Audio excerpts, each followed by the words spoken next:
Assalamualaikum warahmatullahi wabarakatuh. Salam sejahtera untuk kita semua, salam sukses dan salam inspiratif untuk seluruh siswa-siswi SMK Negeri 8 Jakarta, para alumni, para guru, dan seluruh penonton yang sedang menyaksikan podcast WTB 2.0. Perkenalkan, saya Karen Octaviananda yang akan menemani teman-teman semua dalam episode podcast WTB 2.0. WTB 2.0 atau Waktu Tradevis Berbicara merupakan event yang diselenggarakan oleh OSIS SMK Negeri 8 Jakarta sebagai wadah untuk berbagi cerita, pengalaman, serta inspirasi dari berbagai alumni yang telah menempuh perjalanan masing-masing setelah lulus dari SMK Negeri 8 Jakarta. Pada tahun ini, WTB mengangkat tema BMW, yaitu bekerja, melanjutkan kuliah, dan juga berwirausaha, yaitu sebuah podcast yang menghadirkan alumni SMK Negeri 8 Jakarta untuk berbagi pengalaman mengenai pilihan yang mereka ambil setelah lulus dari SMK Negeri 8 Jakarta. Seperti yang kita ketahui, setelah lulus dari SMK, setiap orang memiliki jalan yang berbeda-beda. Ada yang memilih untuk langsung bekerja, ada yang memutuskan untuk membangun usaha, dan ada pula yang memilih untuk melanjutkan pendidikan ke jenjang yang lebih tinggi melalui dunia perkuliahan. Nah, pada episode kali ini kita akan membahas salah satu pilihan yang banyak dipertimbangkan oleh siswa SMK, terutama di SMK Negeri 8 Jakarta, yaitu melanjutkan untuk berkuliah. Melanjutkan pendidikan ke perguruan tinggi tentu bukan hanya tentang memperoleh gelar. Di dalamnya terdapat berbagai banyak sekali pengalaman baru, tantangan baru, kesempatan untuk memperluas relasi, hingga proses pengembangan diri yang didapat menjadi bekal untuk masa depan. Tentunya banyak teman-teman yang penasaran bagaimana sih rasanya menjadi mahasiswa setelah lulus dari SMK Negeri 8 Jakarta. Apa saja tantangan yang akan kalian hadapi dan bagaimana cara kalian mempersiapkan diri agar dapat berhasil di dunia perkuliahan. Oleh karena itu, pada kesempatan kali ini kita akan berbincang langsung dengan salah satu alumni dari SMK Negeri 8 Jakarta yang memilih untuk melanjutkan kuliah setelah lulus dan saat ini sedang menempuh pendidikan di salah satu perguruan tinggi negeri terbaik di Indonesia. Tanpa berlama-lama lagi, mari kita sambut narasumber kita pada podcast WTB 2.0 kali ini dengan kategori melanjutkan kuliah, yaitu Kanaila Almira Azlia, alumni SMK Negeri 8 Jakarta yang saat ini sedang menempuh pendidikan di Universitas Negeri Jakarta atau UNJ dalam program studi pendidikan akuntansi. Halo Kanaila, apa kabar? Halo Karen, alhamdulillah kabar aku baik banget. Oke, alhamdulillah. Waktu dan tempat kami persilahkan kepada kakak untuk memperkenalkan diri sekaligus menceritakan sedikit perjalanan kakak sejak lulus dari SMK Negeri 8 Jakarta hingga menjadi mahasiswa di pendidikan akuntansi di Universitas Negeri Jakarta. Dipersilakan kak. Oke, mungkin first thing first, I would say thank you so much buat Karen, teman-teman OSIS, dan tentunya audiens ya yang akan menonton podcast kita pada hari ini. Karena aku kembali lagi nih ke SMK Negeri 8 Jakarta. Betul. Yang tadinya siswa, sekarang aku datang sebagai alumni yang akan sharing-sharing nih pengalaman aku mengenai kuliah. Betul. Nah jadi seperti kata pepatah nih Karen, tak kenal maka tak sayang. Oke. Jadi halo semuanya, nama aku Naila Almira Azlia. Aku merupakan alumni dari SMK Negeri 8 Jakarta dengan jurusan akuntansi. Saat ini aku merupakan mahasiswa aktif di Universitas Negeri Jakarta dengan program studi pendidikan akuntansi. Saat ini merupakan aku aktif nih menjadi bagian dari Duta Universitas Negeri Jakarta tahun 2025. Keren sekali. Nah, mungkin sedikit cerita ya Karen. Boleh, jadi Kak, waktu boleh. di SMK Negeri 8 Jakarta sendiri, aku memang cukup aktif nih dalam mengikuti organisasi baik di kampus, baik di sekolah maupun di luar sekolah gitu. Contohnya seperti 2 diantaranya itu di sekolah aku mengikuti ekstrakurikuler tari dan juga OSIS. Oke, tari Di OSIS ekskulnya. ini salah satu periodenya aku menjabat sebagai wakil ketua OSIS, dan di tari yaitu aku menjabat sebagai humas dari tari tradisional SMK Negeri 8 Jakarta gitu. Jadi dari pengalaman-pengalaman ini aku senang banget nih bisa diundang lagi ke SMK Negeri 8 Jakarta yang tentunya akan sharing-sharing pengalaman mengenai kuliah kepada adik-adik sekalian. Iya, betul sekali Kak. Oke, menarik sekali perkenalan dari Kanaila. Terima kasih sudah memperkenalkan diri dan menceritakan sedikit perjalanan kakak hingga saat ini berkuliah di Universitas Negeri Jakarta ya. Kalau berbicara tentang melanjutkan kuliah setelah lulus SMK, tentunya setiap orang memiliki alasan alasan dan juga pertimbangan yang masing-masing ya Kak. Kiranya tuh ada yang ingin memperdalam ilmu dengan alasan melanjutkan untuk ke perguruan lebih tinggi, ada juga yang ingin memperluas karir dan juga relasinya, dan bahkan ada juga yang ingin mewujudkan cita-citanya melalui pendidikan yang emang mau dijenjang lebih tinggi lagi gitu.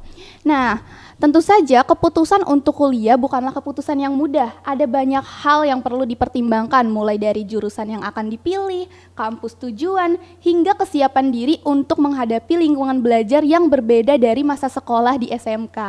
Karena itu, saya yakin banyak teman-teman SMK Negeri 8 Jakarta di sini yang masih memiliki berbagai pertanyaan dan pertimbangan mengenai dunia perkuliahan. Nah, Kak, untuk mengawali perbincangan kita hari ini, saya ingin bertanya terlebih dahulu. Apa yang menjadi alasan utama Kakak memilih untuk melanjutkan kuliah setelah lulus SMK?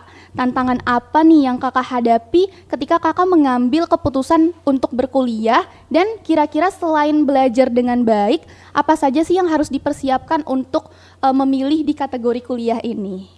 Oke, mungkin a lot people know that kalau misalkan kita masuk SMK itu adalah dipersiapkan untuk kerja ya, daripada anak yang sekolah di SMA gitu. Betul banget, Tetapi Kak. kalau bagi aku sendiri, karena mungkin aku masih ingin terjun di dalam dunia pendidikan, that's why aku milih untuk melanjutkan pendidikan aku ini di dunia perkuliahan gitu. Karena memang aku tuh masih pengen banget nih Karen untuk gali-gali ilmu lagi nih, atau wawasan aku mengenai pendidikan di perkuliahan ini. Apalagi tadi aku udah announce juga kalau aku dari jurusan akuntansi ya di SMK 8 ini. Betul. Aku melanjutkan pendidikan aku di pendidikan akuntansi di UNJ, di mana aku akan mempelajari lebih dalam mengenai akuntansi ini di Universitas Negeri Jakarta yang tentunya itu akan jadi bekal aku di masa depan.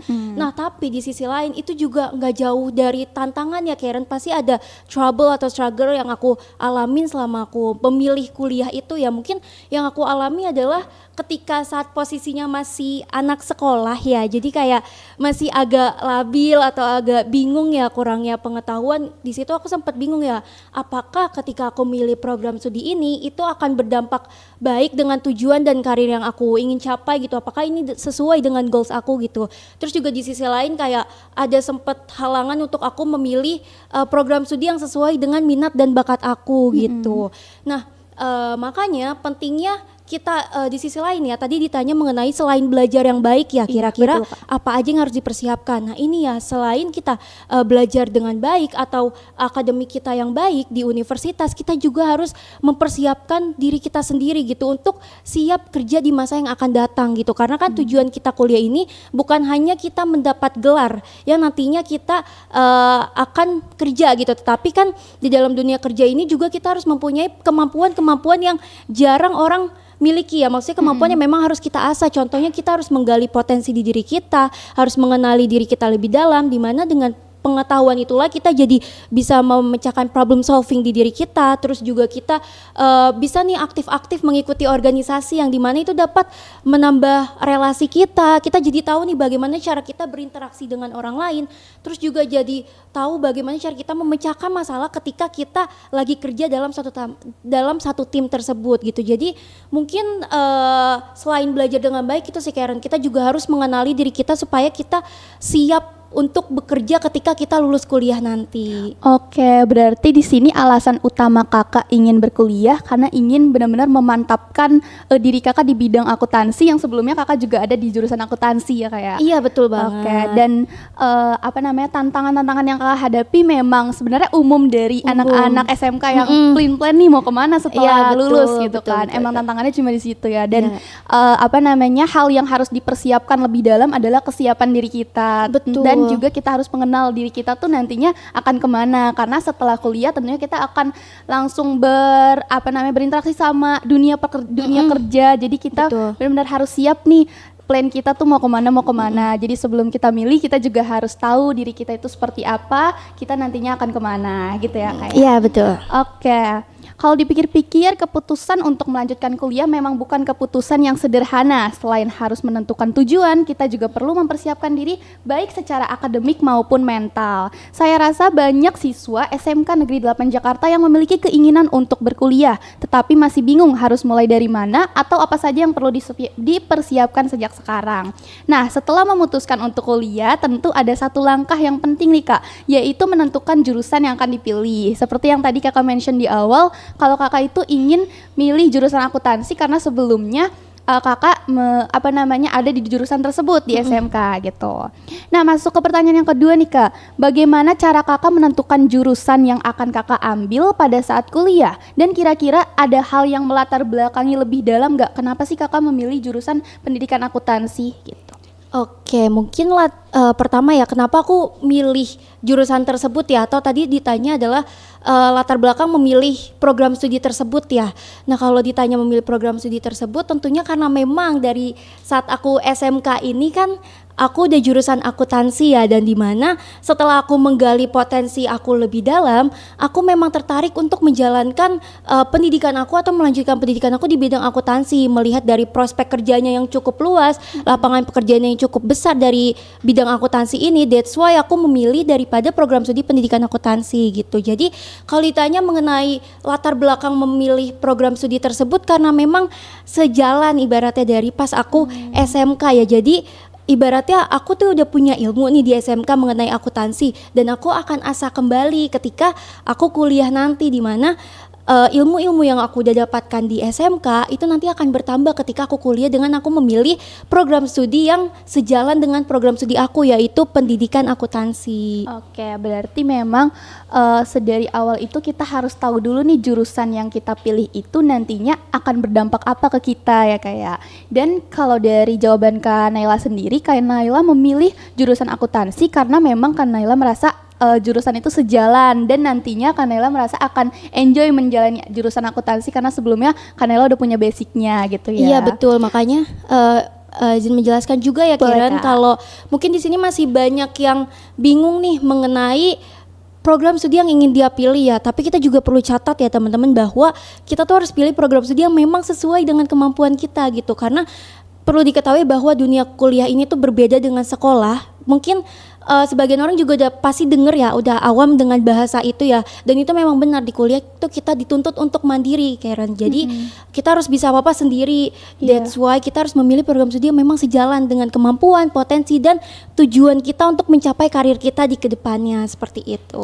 Oke, berarti benar ya Kak, seperti yang tadi di-mention di awal, kalau ingin memilih kategori kuliah dan memilih jurusan yang ingin kita ambil, diusahakan kita harus benar-benar tahu diri kita tuh basic skillnya di apa sih, kita mampunya di mana sih, supaya nanti ketika kita udah mateng nih mau milih jurusannya, itu kita bisa enjoy ngejalaninnya.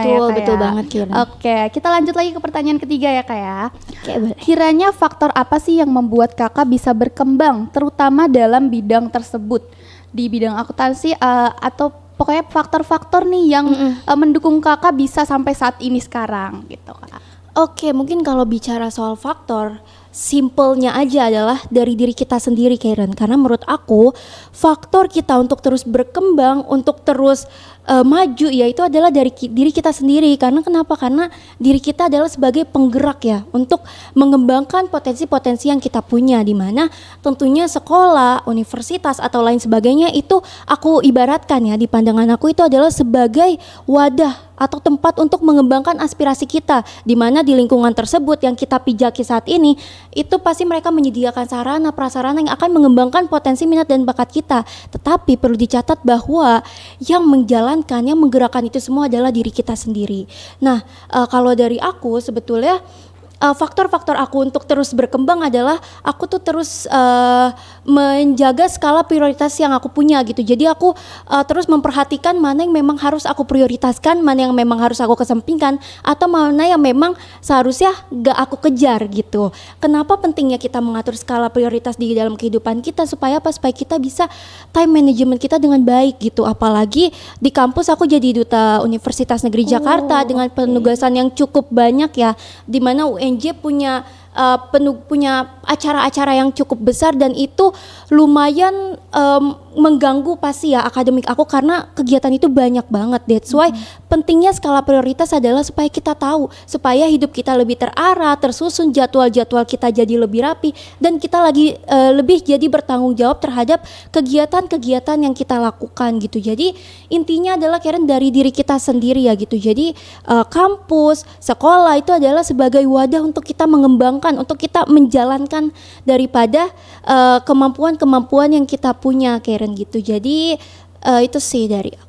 Oke, berarti emang faktor yang mendukungnya itu benar-benar dari diri kita sendiri ya kayak karena sekolah atau tempat yang kita pijaki sekarang itu adalah tempat yang memfasilitasi kita untuk berkembang. Tapi gimana cara kita berkembang itu adalah dari diri kita sendiri ya Kak. Iya betul. Kita juga bisa nih Karen memanfaatkan kesempatan-kesempatan di sela-sela celah-celah kecil ya gitu, dengan kita bisa memanfaatkan kesempatan-kesempatan dengan cara ikut organisasi, kegiatan atau volunteer dan lain sebagainya.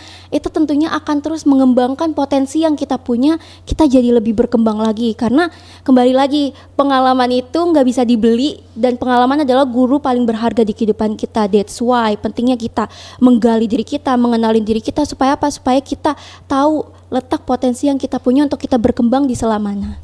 Oke, sejauh ini boleh kita cicip dulu makanannya Kak. Oh iya, kalian boleh. diminum dulu sambil kita ngobrol-ngobrol. Oke, kita kalau disinggung soal tadi pengembangan diri, kalau Kak Naila ini mengembangkan dirinya melalui bidang organisasi mengikuti duta UNJ ya Kak. Iya, ya? betul. Nah, kira-kira Kakak punya tips and trick nggak sih gimana caranya ngebagi waktu? Kalau tadi kan poin utamanya skala prioritas ya kayak gimana cara Kakak tuh mengatur skala prioritas tersebut supaya antara dunia perkuliahan Kakak sama dunia duta UNJ ini berjalan secara seimbang, balance gitu. Oke, mungkin ini juga terbiasa dari faktor aku di SMK ya. Mungkin karena di SMK aku juga ikut organisasi-organisasi lain di kampus maupun luar sekolah.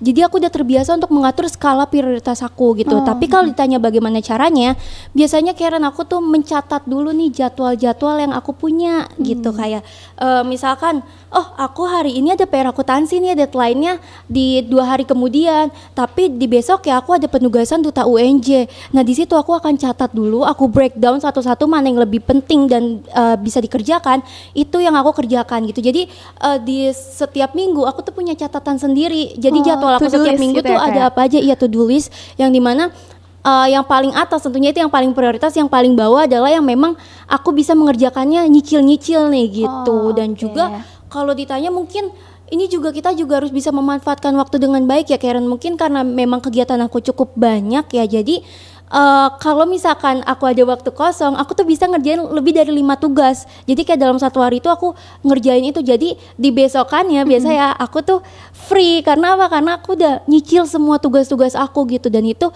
jadinya membantu aku untuk lebih menggali potensi yang aku punya ya, punya waktu lebih banyak untuk aku mencari tahu tentang ini, tentang itu gitu. Oke, berarti poin utamanya itu kita harus buat to-do list ya kayak Iya, mana yang betul harus banget. kita kerjain duluan, Iya, betul. mana yang kiranya bisa kita cicil-cicil nih, atau bahkan kita bisa menyesuaikan keadaan kita. Kalau misalkan lagi free atau kiranya lagi ada hal yang senggang, bisa dikerjain to-do list yang tadinya bisa kita cicil jadi kita kerjain saat ini, dan di kemudian harinya kita bisa enjoy aja gitu ya kayak. Iya gitu. Jadi punya banyak waktu untuk beristirahat. Jadi itu yang bisa salah satu faktor ya untuk menyimbangkan antara akademik sama non akademik. Karena dengan kita memanfaatkan waktu dengan baik, waktu istirahat kita juga pasti jadi lebih banyak gitu. Oke, memang tidak mudah ya Kak untuk menyeimbangkan antara tanggung jawab akademik dan juga dengan kegiatan organisasi. Namun dari cerita Kakak tadi kita bisa melihat bahwa organisasi ternyata bukan hanya menjadi tempat untuk berkegiatan, tapi juga menjadi wadah untuk kita belajar kepemimpinan, komunikasi dan juga kerjasama tim dan kemampuan untuk memanajemen waktu. Oke, dirasa pengalaman seperti ini akan sangat bermanfaat ketika nantinya memasuki dunia kerja maupun kehidupan yang lebih Betul profesional. banget, Karen. Oke, kita masuk ke pertanyaan yang keempat ya Kak. Pada saat masih bersekolah di SMK Negeri 8 Jakarta, apakah ada kegiatan atau kebiasaan yang Kakak lakukan sehingga bisa membantu perjalanan kuliah Kakak hingga saat ini? Oke, pastinya ada banget ya Karen. Mungkin berdasarkan pengalaman-pengalaman aku di SMK 8, itu yang menjadi faktor utama aku untuk terus berkembang ketika kuliah gitu. Mungkin aku akan ngenotis sedikit ya mengenai SMK Boleh, 8 Kak. ini ya. Boleh. Yang dikenal sama orang-orang mungkin ya, atau adik-adik sekalian gitu, dikenal disiplinnya tuh tinggi banget, terus Ketat ketat aturannya. aturannya itu Iya, betul banget betul. Karen. Tapi mungkin ya aku juga pernah sebagai siswa yang kayak aduh ini peraturannya ketat banget sih, pasti gitu kan. Iya, pasti. Pasti kita dalam hati pernah kayak gitu. Heeh. Tapi ketika kita melanjutkan ke jenjang yang lebih serius gitu, ya misalkan aku dari sekolah ke kampus, itu tuh bawa dampaknya gede banget Karen gitu. Jadi karena di sini disiplin banget, terus kita juga peraturannya ketat, dimana kita jadi taat peraturan dan itu kebawa sampai di kampus. Kita jadi lebih terarah, kita jadi disiplin akan waktu ya, dan kita juga jadi lebih bertanggung jawab terhadap hal-hal yang kita lakukan di kampus, karena kan kita menjalankan peraturan ini di sekolah selama 3 tahun ya, dan itu pasti akan merubah pola pikir kita dan juga kepribadian kita menjadi lebih baik lagi gitu. Nah di sisi lain mungkin yang tadi aku udah sering bilang juga ya, ada pengalaman dari organisasi-organisasi lain, dan itu yang bener-bener ngebantu aku untuk berkembang ketika kuliah gitu. Karena kan ketika di SMK ini aku udah menggali nih potensi-potensi yang aku punya tuh apa, ketika di kuliah aku tinggal kayak nggak tinggal sih, mungkin masih banyak belajar lagi, tapi aku udah tahu arahnya. Oh kayaknya aku lebih cocok untuk ngembangin potensinya di sini, kayaknya lebih cocok kalau aku ngambil jalan yang ini kayak gitu. Jadi karena aku biasa ikut organisasi, itu tuh jadinya aku punya kemampuan-kemampuan yang memang itu tuh yang alami ya, kemampuan Iya, yang alami yang nggak bisa kita belajar baru dapet gitu. Itu Iya. tuh harus kayak secara berkala kita lakukan, dan itu akan ngebentuk kepribadian kita, kayak kita jadi bisa kerja sama antar tim, terus kita juga jadi bisa nih bersosialisasi kepada teman-teman ya, atau kayak lebih bisa beradaptasi lebih terhadap lingkungan, dan itu tentunya akan berpengaruh banget kita ketika kita kerja nanti. Oke, berarti emang bakat dan juga skill kakak ini udah ada sejak SMK, sejak bersekolah di SMK Negeri 8 Jakarta. Dengan mengikuti organisasi itu dampaknya terbawa sampai dunia perkuliahan. Dan tadi sempat dimention juga karena kita biasa dididik di SMK Negeri 8 Jakarta untuk disiplin, untuk taat aturan, yang sebenarnya kita juga udah geram dan resah banget sama hal tersebut, tapi ternyata dampaknya besar banget di Besar dunia banget, perkuliahan ya Kak. betul. Apalagi terutama kalau misalkan kita ikut keorganisasian yang memang mengutamakan skill untuk disiplin, bertanggung jawab, dan juga taat-taat dengan aturan, itu akan berdampak besar banget untuk siswa-siswi SMK Negeri 8 Jakarta yang bisa taat aturan dan juga disiplin di sekolah ya Kak. Iya betul, makanya penting mencari organisasi yang memang bisa mengembangkan ya potensi yang kita punya gitu sih Karen. Oke, berarti poin utamanya adalah basic skill kakak itu udah diasah di organisasi, kemudian kakak kembangkan lagi di dunia Iya perkuliahan. betul. Oke, mungkin kita bisa lanjut ke pertanyaan kelima ya Kak ya.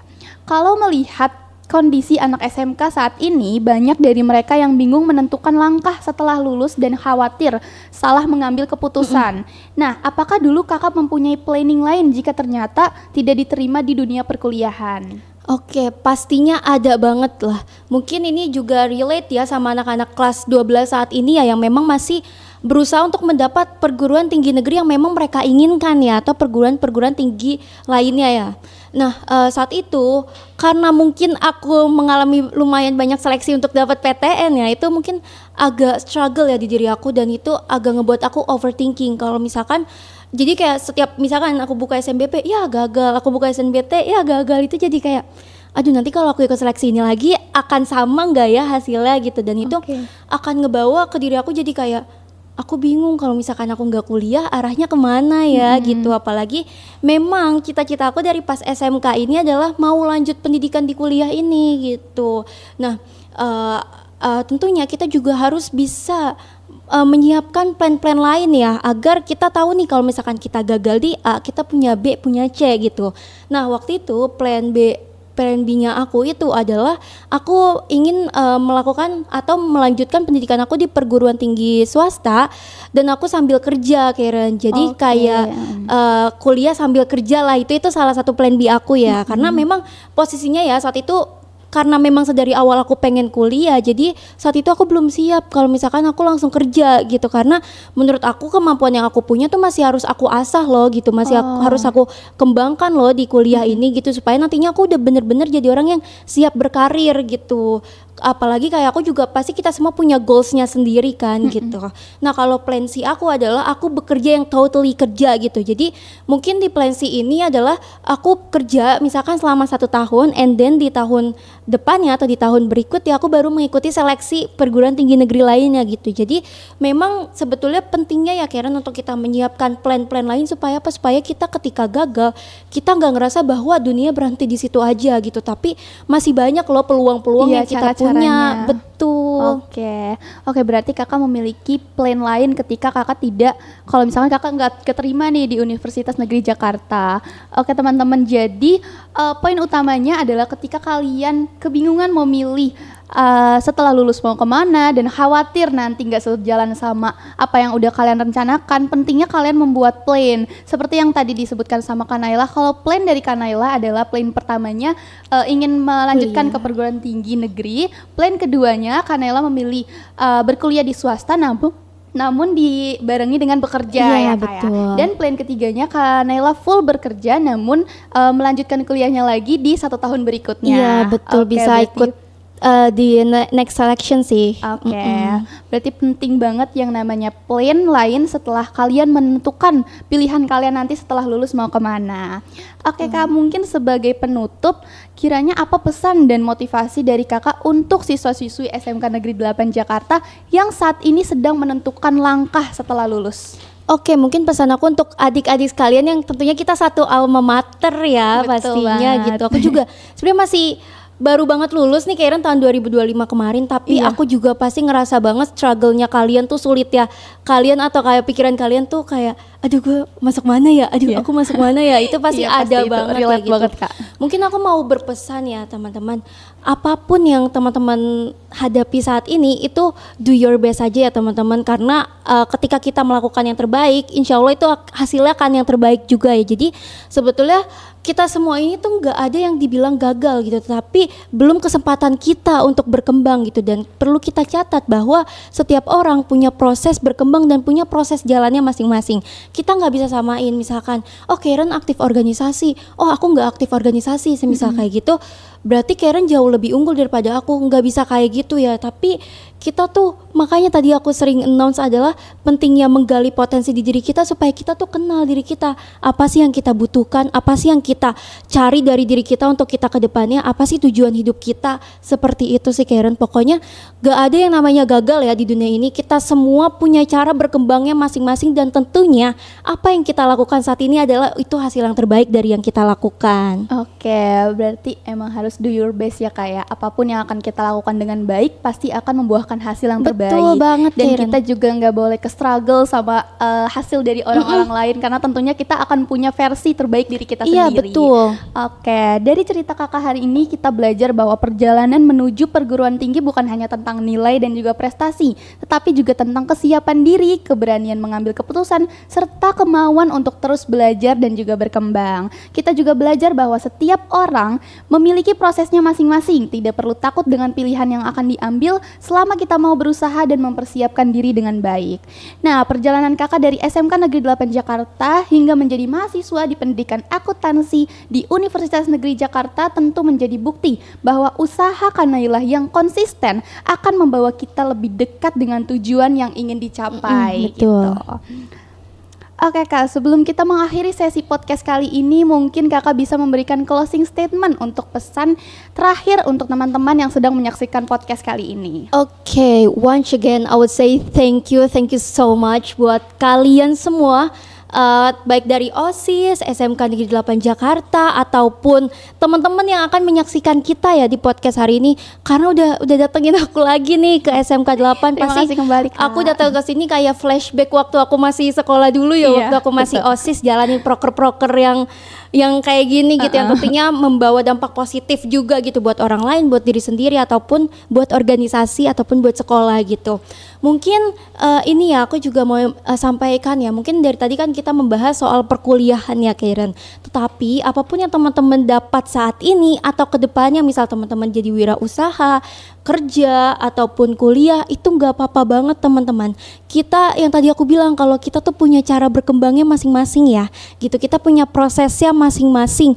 Dimana apapun yang kita dapatkan saat ini itu adalah perlu kita tahu bahwa itu adalah hasil terbaik dari diri kita. That's why pentingnya kita untuk melakukan yang terbaik dari diri kita adalah karena apa yang kita inginkan insya Allah akan tercapai kalau kita lakuin dengan niat, sungguh-sungguh dan juga berhasil gitu. Makanya tadi aku bilang faktor-faktor yang mendukung kita untuk terus berkembang adalah sebetulnya dari diri sendiri gitu. Asal diri kita mau untuk berkembang, mau dan memiliki niat yang bagus gitu, nanti hasilnya juga akan bagus teman-teman. Jadi sebetulnya mungkin teman-teman di sini ada yang lagi merasa down banget atau merasa bahwa dunianya tuh nggak ada di kalian gitu. Tapi perlu kita ketahui bahwa kita tuh harus percaya diri aja dengan apa yang kita punya, karena dengan sedikit demi sedikit langkah yang kita lakuin itu bisa jadi kesuksesan besar bagi kita ke depannya gitu. Makanya pentingnya kita harus bisa mencari celah-celah kesempatan di dalam kesempitan yang kita punya gitu. Itu untuk nambah-nambah pengalaman lah Karen ya gitu. Jadi kayak kembali lagi bahwa pengalaman adalah guru paling berharga di kehidupan kita, dimana pengalaman itu nggak bisa dibeli. Kamu mau punya pengalaman kayak Karen, kamu gak bisa beli pengalamannya Karen, karena Karen melakukan pengalaman itu dari dirinya dia sendiri gitu. Kamu mau punya pengalaman kayak aku, kamu juga gak bisa gitu. Jadi caranya adalah kita kenali diri kita sendiri untuk mengembangkan, untuk mewujudkan apa yang kita inginkan di kedepannya. Oke, terima kasih banyak Kak Naila atas waktu, pengalaman dan juga cerita inspiratif yang telah diberikan kepada kita semua saat ini. Dari perbincangan kita bersama ada banyak pelajaran berharga yang dapat kita ambil. Kita belajar bahwa melanjutkan pendidikan ke perguruan tinggi membutuhkan persiapan, tekad dan juga kemauan untuk terus berkembang. Kita juga belajar bahwa setiap pilihan setelah lulus memiliki tantangannya masing-masing. Namun selama kita memiliki tujuan yang jelas dan terus berusaha, maka peluang untuk meraih kesuksesan akan selalu terbuka. Dan seperti yang Kak Naila bilang, kalau pengalaman itu adalah guru utama dalam diri kita, maka dari itu kita harus berani untuk mengambil pengalaman dan berani mengenali diri kita sendiri agar berkembang jauh lebih pesat. Semoga pengalaman yang telah diberikan oleh Kak Naila hari ini dapat menjadi inspirasi bagi teman-teman semua yang sedang mempersiapkan langkah terbaik setelah lulus dari SMK. Jangan takut untuk bermimpi besar, jangan takut untuk mencoba, dan jangan takut untuk terus belajar. Karena siapa tahu keputusan yang kalian ambil hari ini akan menjadi awal dari kesuksesan besar kalian di masa depan. Sekali lagi terima kasih kepada Kak Naila yang telah hadir dan berbagi cerita bersama kami. Dan terima kasih juga kepada seluruh teman-teman yang telah menonton podcast ini sampai akhir. Saya Karen Octaviananda selaku host pamit undur diri. Sampai jumpa pada WTB berikutnya. Wassalamualaikum warahmatullahi wabarakatuh. Salam sukses dan sampai jumpa.